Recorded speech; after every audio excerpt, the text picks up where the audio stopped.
welcome to my channel. What am I doing today? Today is a swatch and first impression of these gorgeous inks that was beautifully sent to me by my girl, and it's so beautiful. Yeah, and I'm so sorry it took such a long time for me to get to these. I really wanted to get through the month of the gouache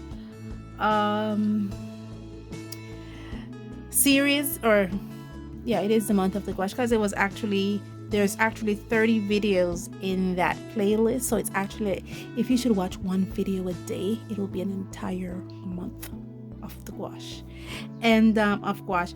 But she sent me some amazing acrylic ink. These are the Sennelier Abstract Inks, and she sent me some beautiful colors. I have 12 of them here. This one I'm holding is actually phthalo green, number 896. This other one here that I'm shaking up is actually blush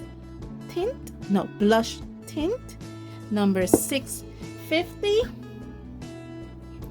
This other one that I'm holding in my hand is blue indigo, number 380. So there's 12 of these amazing colors, and we'll be looking at these today. Okay, so what I have here is this is my tester. I always, whenever I have a product to review, I always do a tester piece first before bringing that product to you. So I'm now collecting these all here. Oh, the white decided to go down. So the Sennelier Abstract Acrylic inks are highly pigmented, light fast, water resistant, transparent, color range 43 colors inks. The acrylic ink is a water resistant medium when dry, and it dries very quickly. It can be presented in solid colors of different shades and tones, iridescent, metallic, and fluorescent. And it can be formulated as a transparent, opaque, or semi-opaque. So these don't necessarily go, to semi-transparent. They usually go semi-opaque. It can be liquid or fluid. Now there's a difference between liquid and fluid. I think it has to do with viscosity, and should not bleed or smudge. So we'll look at all that. It is made with acrylic, the acrylic emulsion, on which makes it dry quickly. The best paper, according to Sennelier, to work on this, or surface to work with these acrylic ink, is pre-primed with gesso, canvas, watercolor paper, illustration paper, wood panels, or ceramics. There go. I prepared, this is an entire book that has been pre-primed with gesso. Yeah, this entire book here has been pre-primed. You guys need some light. Yeah, pre-primed with gesso. So they're saying that this is actually the best paper to use it with. However, I have this book here that I keep all my ink swatches in, literally. So I'm trying to figure out if my but this is not primed. This is just mixed media paper, non-primed mixed media paper. And I did hold a spot for the Sennelier. I still have to work with those inks. I did swatch them out. Okay, Creative, I did swatch them out. I have them in my book. These were the beautiful fountain pen inks with shimmer that Creative Phenomenon Art sent me. Oh my goodness, they were beautiful. I did swatch them out, and I do have them on the list of things to do. And this is a spot where I safeguard for the Sennelier paints. And then I have this, which is my worksheet, that is the pre-primed book. So I should be able to use this. Okay. And I'm using this brush here. This is the Zen Art faux squirrel brush that I have here. Yeah, I was just trying to loosen up some of the bristles a bit because this is barely been used, so I'm gonna make sure the bristles are nice and loose. So now that you see what I'm working with, and I also have here my little ceramic palette. Yeah, I think this is good enough to work with it. So let me try to figure out what I'm gonna do, because this is my ink reference, but this is the pre-primed surface. So let me figure out what I'm gonna do, and then I'm gonna get back to you. Okay, so I got these from a friend. I changed my mind on the brush. I think I'm gonna go with this brush. This one is a Filbert from Art Secret. This is a number 14. This is a mixed blend of squirrel, horsehair, ox hair. So it's a bit stiffer than I like, and I've already seen some pitfalls of it. I literally just got this brush, and so I had them all washed out.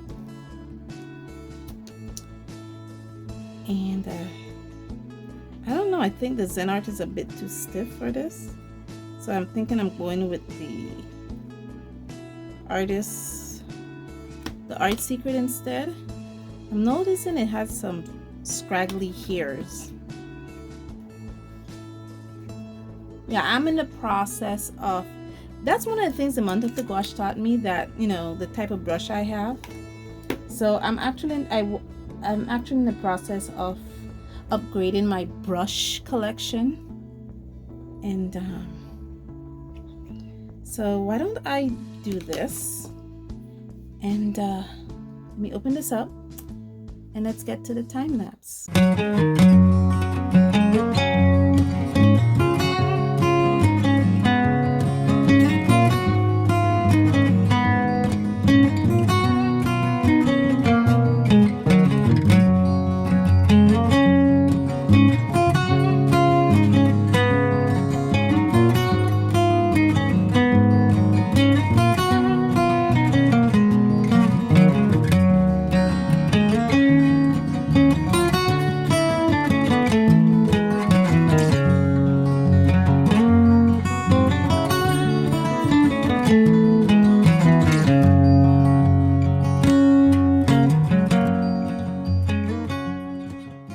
Okay, we are finished, and we're going to be looking at some of these colors. Now, I have not written the color name down, but it all goes from Naples yellow to blush tint to deep magenta. I have a primary red. The dark one is in blue indigo. Then I have a primary blue, turquoise, phthalo green. This one is sanguine, burnt umber, black, and a white. And you can see they're still pretty much drying. I want to see if these layer. Where's my brush?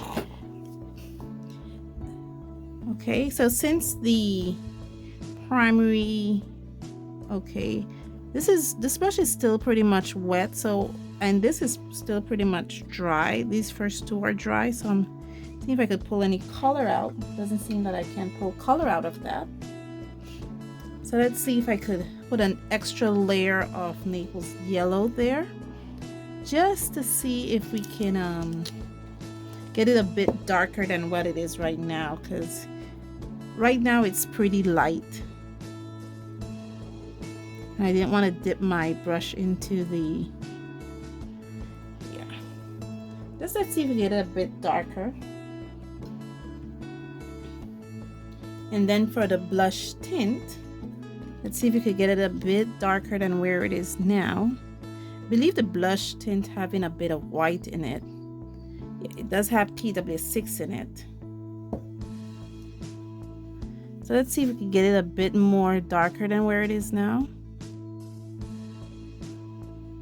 At least these two. Let's see if it's going to be what I noticed with my water, it doesn't look chalky at all. So I'm thinking they dialed down the chalkiness on this. Okay. Okay, so I'm gonna start off my testing now. This is my piece I'm gonna do, a little sailboat. Put some white in here. I'm thinking that's enough white. You might need a little bit more white in here. Then I'm gonna use a drop of primary blue. Just a little drop. Yeah. And mix it all up.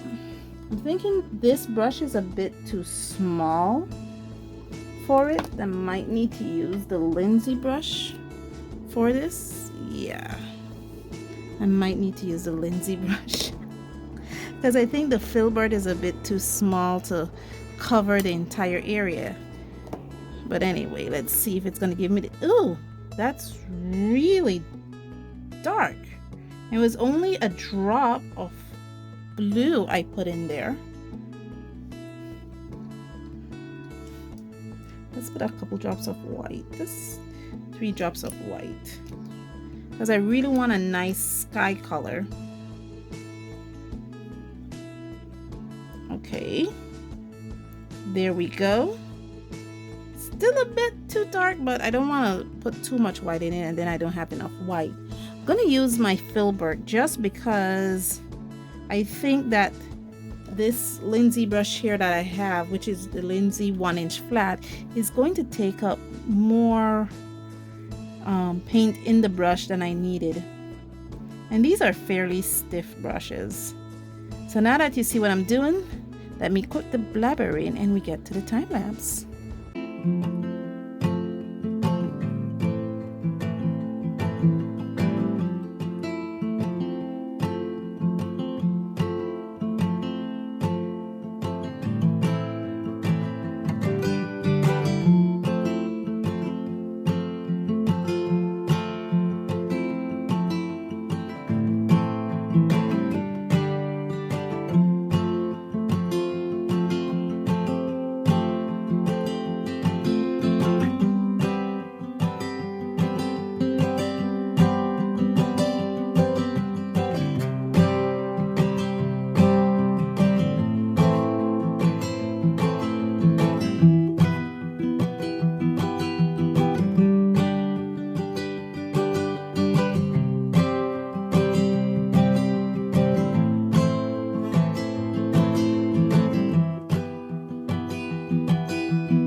Okay, I am finished. I am completed.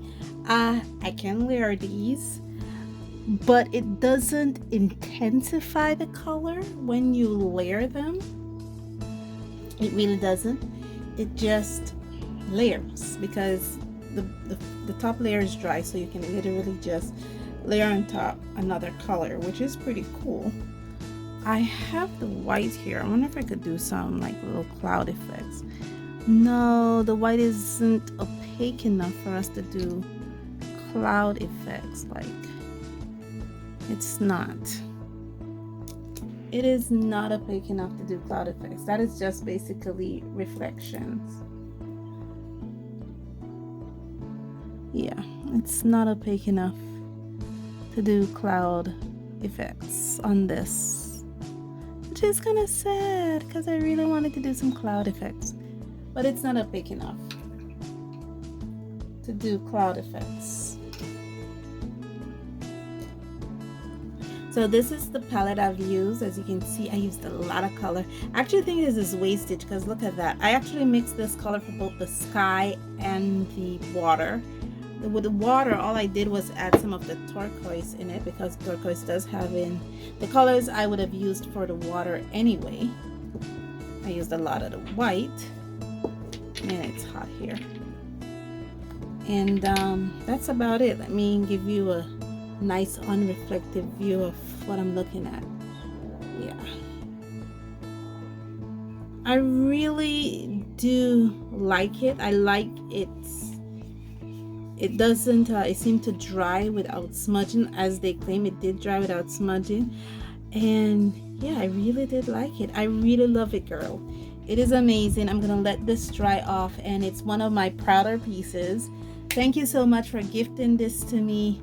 I think my next step is to probably use it with dip pens, but I'm thinking of using it as an Inktober stuff. So I'm gonna save these till Inktober to have these as an option to use for Inktober challenge.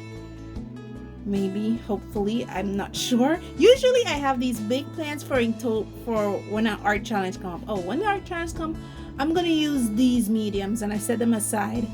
And excuse me, on the specific day when the challenge started, like if the challenge starts October 1st, when October 1st comes around, I use something completely different than what I plan to use in the beginning. That's usually the case. I'm trying to change that as much as possible, but I did love working with these. So yeah, you might see these popped up maybe for Inktober. I say maybe, and it's not a big maybe, but it's a maybe. I can't guarantee it because it'll probably come up and I just completely change. I did change the brush I worked with. This is another brush out of the set that I got from Art Secrets. This is for version 99. I did use this quill brush. This is a 2-0 brush. It's a round, and I liked working with it, but what scared me is the point. Like, I had to be very mindful how I use the point of this, which is kind of scary. So you will see these brushes pop up into my artwork from time to time that I have been using and enjoying. Thank you guys so much for joining me on this journey, and as always, stay safe, stay blessed, and I'll see you in the next one. Bye.